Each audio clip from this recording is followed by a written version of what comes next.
What is up, everyone? It's me, Jrod, the filmmaker, former filmmaker, frequent fighting gamer from Philadelphia, and we're here. This is that video, the video that I talked about last week. I wasn't gonna do this video, but the vlogcation that I wanted to post, the vacation footage that I wanted to post this week, I can't find it. I have no idea where it is. So I had to call an audible and come up with a new video. Luckily, I've been thinking about this ever since the end of the Falcon and Winter Soldier. That's what this video is about. It's about Falcon and Winter Soldier, but more specifically, it's about John Walker and what I call the thinnest redemption arc ever. Yeah, I put redemption arc in quotes because I don't consider it to be a real redemption arc. It's a sorry excuse for a redemption arc, but we will get into it. Now, I'm gonna start off with a spoiler warning. Obviously, spoilers for the Falcon and Winter Soldier, as I will be talking about a couple different episodes from the season, but most importantly, I'll be talking about the season finale, so I probably will spoil the entire first season. So if you haven't seen it, go check it out, and then after you're done, come watch this video. But also, in typical me fashion, I also might possibly spoil Avatar: The Last Airbender if you haven't already seen it, which you should have. Invincible, I will spoil in this video, so check that out on Amazon Prime if you haven't already seen it. And I always manage to spoil Star Wars movies that you probably should have already seen. So yeah, that's it. I believe those are the only things I will spoil in this video, so there's your spoiler warning. And without further ado, let's get into the video. So starting off, who is John Walker? And who is he as it pertains to the show, The Falcon and Winter Soldier? Well, in this series, he's a decorated soldier who gets the opportunity to take up the mantle of Captain America after Steve goes home to be with his old lady. Now, he has big shoes to fill from Captain America, the first Avenger, and it seems impossible at first, but not only does he mess it up, but he fumbles the bag in the worst possible way. And that way is murder. And now, before you say it wasn't murder, he was avenging the death of his friend, he was definitely pissed off about the death of his friend. But Carly killed his friend, and he responds to that by killing the slowest running flag smasher person he can find, while Carly is like a stone's throw away, wearing the greatest disguise that a Marvel villain has ever worn. Check it out. I know, I couldn't recognize her either. So I already knew something would happen during the first season that would take John Walker off the job and put Sam on the job, but I didn't expect the show to go so low. And even though they went very low, it was set up pretty well, because John Walker was getting beat down, literally and metaphorically. He felt inadequate, and so because of that, he decided to take the super soldier serum. This was a completely believable plot point, something I expected him to do. But then he did the worst thing that you can probably do as Captain America. He killed a guy. Not just killed him, he publicly executed an unarmed man in a foreign country. I know, yikes. And then after that, he lied to the family of his dead friend, and then he disobeyed direct orders and went out in search of vigilante justice. What do you think happened to him because of all that? Absolutely nothing. He actually gets offered another job, and then that's really the end of his story. So when your show goes to the lowest of lows, it goes to an extreme low point, it needs to also go to a high point, the higher of high points, to balance it out. And there was no high point for John Walker in his arc. So what does he have to do for redemption? Is he forced to make a great sacrifice, the ultimate sacrifice, like Tony Stark or even the Captain America before him has had to do? Does he have to redeem himself in the eyes of every individual that he let down, like Zuko from Avatar: The Last Airbender? Hello, Zuko here. Or does he just have a moment of honesty with himself, admitting that what he did was wrong and that he needs to change and do better? No, he does none of that, none of the above. What he does is he tries to save a truck. One truck, which he fails at, by the way, and then for some reason after that, everyone in the script forgets all of his crimes. Now, this seemed especially weird for the Falcon and Winter Soldier because up until then, it seemed like the show was paying close attention to anything that might be seen as problematic and handling it pretty well.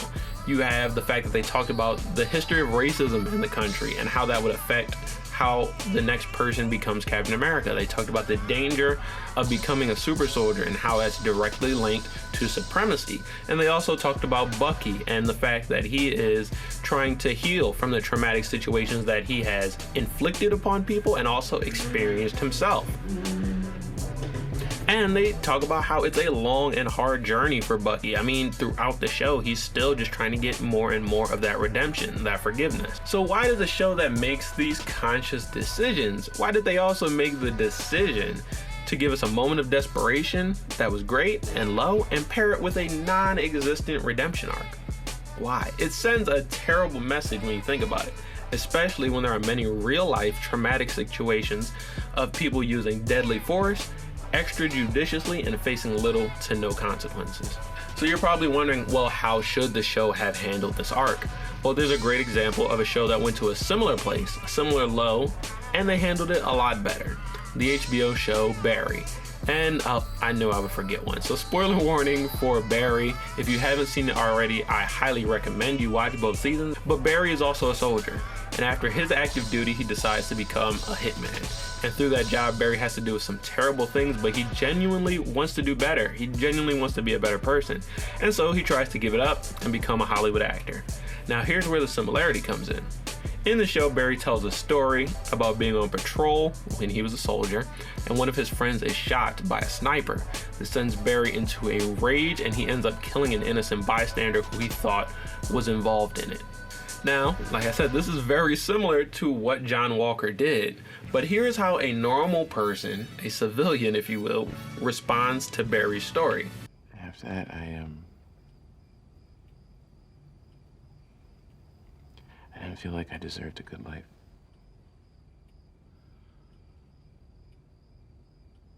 Holy shit. So here's my advice. You never tell that story again as long as you live, because basically, you killed somebody, and you got away with it. Everyone in Barry, including Barry himself, knows that what he did was wrong, and if he wasn't a soldier, he'd be in jail for it right now.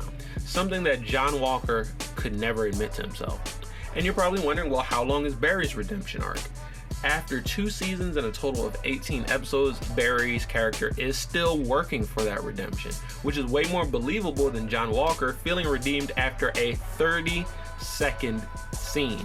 Now guys, when I first wrote this part of the script, I gave him the benefit of the doubt. I said, oh, maybe it was about a 2-minute, 5-minute scene, and then he felt redeemed after that. I looked back at that episode and I actually had to round up to give you 30 seconds. The scene where John Walker is trying to save this truck full of government whoever's, it lasts 20 something seconds, and that's literally the end of John's arc. That's the last thing he does, good or bad, in the entire show, which is so sad. The path to redemption should take time, and it should be a hard path, especially if the thing you need redemption for is murdering somebody.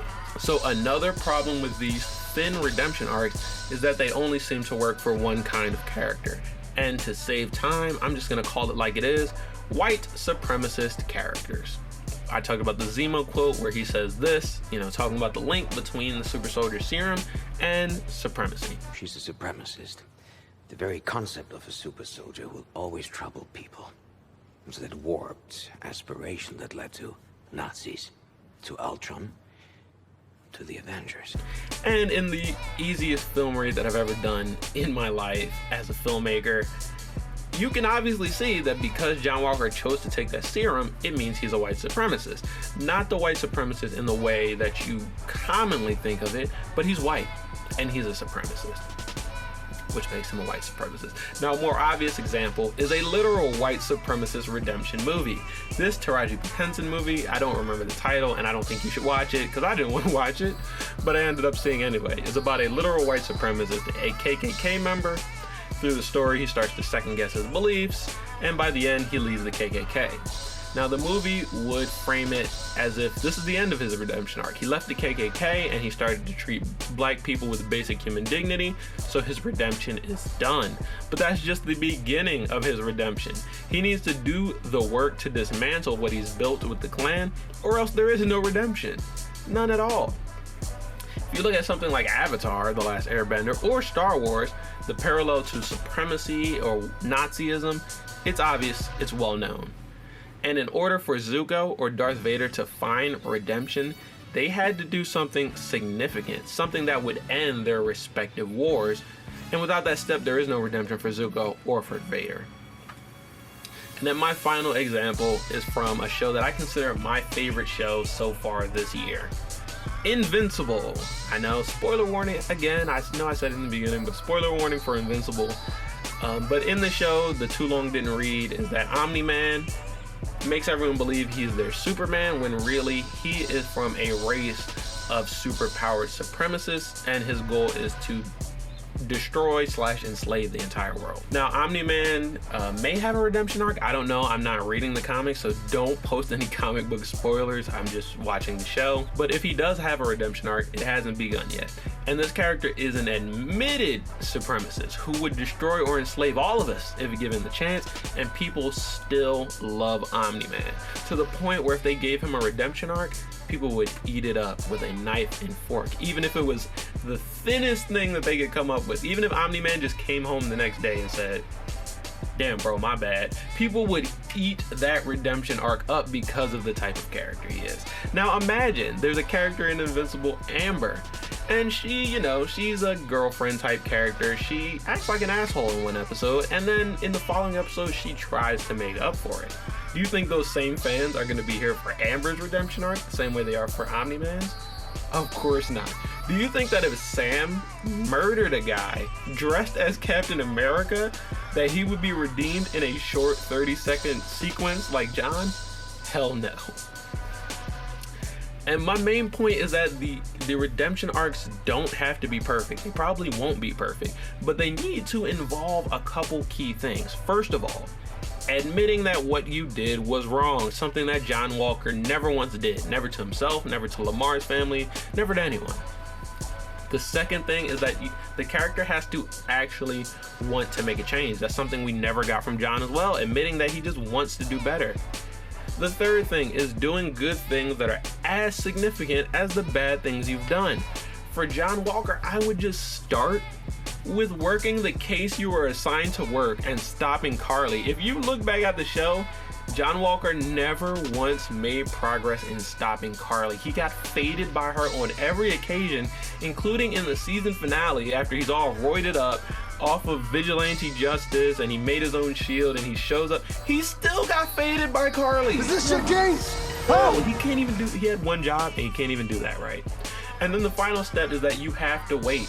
You have to wait however long it takes to get that redemption. Look at a character like Bucky who's been waiting over 100 years for his redemption and he still does not have it. Tony Stark probably never forgave Bucky for what he did, but Bucky does make the effort because he actively works to stop any rogue super soldiers like himself, any dangerous super soldiers like himself. That's his goal in this show. So if we are going to redeem these characters that are basically just caricatures of white supremacy, we have to give them accountability and we have to make them work to abolish the system of supremacy that they helped to create. It's really that simple. But also, we don't have to redeem these characters. They don't have to be redeemed. Some people are just evil in real life or in fiction. So let them lean all the way into it. Let their quest for power corrupt them until they no longer have any humanity. Then let the villain be the real villain and let the hero come in and take them down and enforce the consequences. That's like the role of the hero villain. Why do we have this post-credit scene making Walker look like he's at his wit's end, at his rock bottom, and then in the next episode face little to no real opposition from anyone? And then my last point is about Carly. The character that I guess was the real big bad in the end, I guess.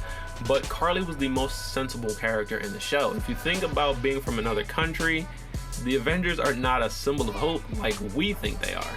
The Avengers are usually local for all of their big team ups, but when they are abroad, it means that something terrible is happening. I mean, look at these examples.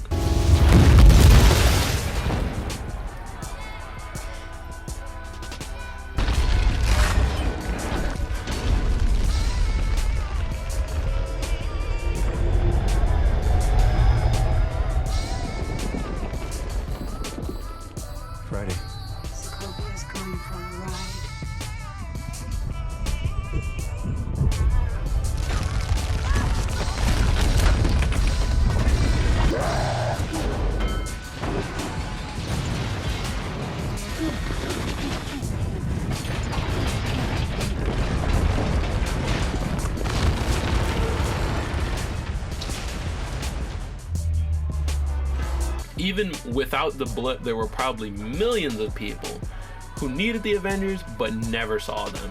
And so Carly's objective was to create a local team of super soldiers for her people and for her neighborhood, so that they have the power to fight back against whatever powers may be, whether it's the government or the Avengers, or I don't know, maybe Thanos is coming back for round 2. And how does the US respond to this? Well, they send their symbol of US imperialism to make sure that no one else has super soldiers except for us.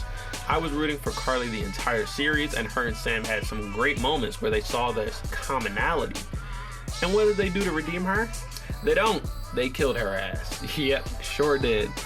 And yes, Carly was technically involved in blowing up a building, but I guess if the finale teaches us anything, it's this. You can get away with murder, as long as you're a white man from America.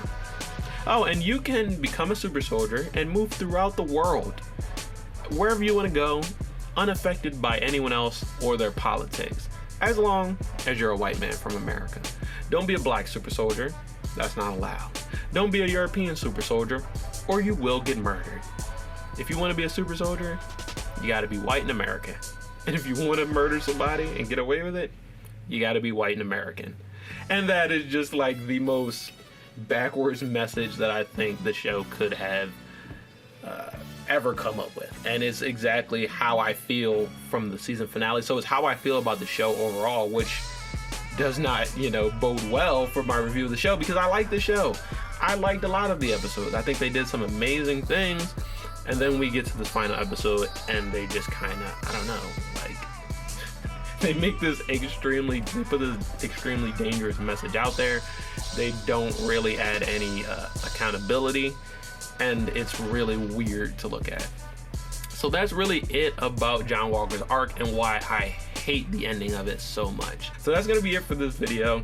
I know it's a little bit it has a little bit more harsh themes than my usual videos, but this has been bothering me for so long that, we're talking about Marvel, we're talking about Disney, we're talking about a company that has been doing it for so long. So the fact that they dropped this ball, it's either deliberate or it's just neglectful. I don't know.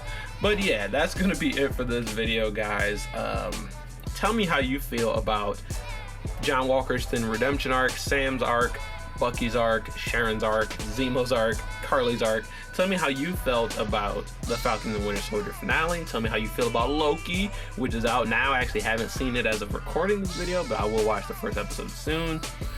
Tell me how you feel about anything. Tell me if you feel me, and I'll see you guys in the next video.